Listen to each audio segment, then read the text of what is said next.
kai jama'a. To yanzu ciki ba komai ruwa ya shanye. Ga rijiya dai. Amma dai ban san yadda yan yi wannan al'amuran ba ko ba. Bujin uban nan kai yasa.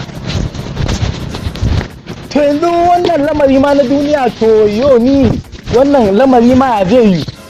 Ciki ba komai Allah ba mu da kanka in ka ba su ba sa ba mu. Ba wani yana can dan bala'i da gida da AC da komai a gida amma mu to komai na Allah ne dai.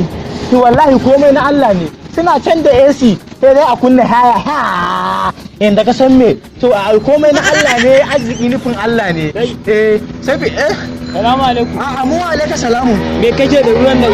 Wace ka iban mana ruwa? Kamar yawa ya ce in iban muku ruwa. Kawai salon ku zo ku janye mana ruwan. Yo malam ai ruwa ubangiji Allah ne da sahi. Ko ba haka ba? Ya za a yi mun zo mun haƙa abin mu domin mu rika iba za ku zo ku janye mana. To ai mai gida ta nake kowa ya iba lada ne ko ba haka ba? Wai to wai kai nan wa'azi ka zo ka mun kome? Shekara nawa muna haka rijiyar bata kawo ruwa ba. Kai da Allah ko shekara 100 kana kafa rijiyar nan tsakani da Allah yana ya ruwan nan. To ba za ka ya ba. Kamar ya ba za ka ya ba. Ai ba ruwan ka bane. Na malam yana jin kunya ka ba.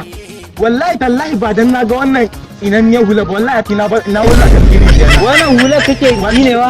Ba abun kunya bane ba mi barin mahaukaciya take a wajen nan. Wannan kakan mu na 30 wa umman ne sana.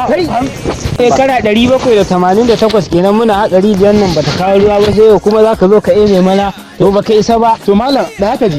Ba za a ba mun wa'azi. In ba kwana kana mun wa'azi kai na baya dauka. To ko ba zai dauka ba ni ba za ka yi. Kai na ni ma mugun hege ne wallahi. Wannan mu mai da hiri. Wallahi tallahi. Ka sai shekara ta na ga hirijiyar nan? Shekara ta na ga hirijiyar nan? Shekara kuwa.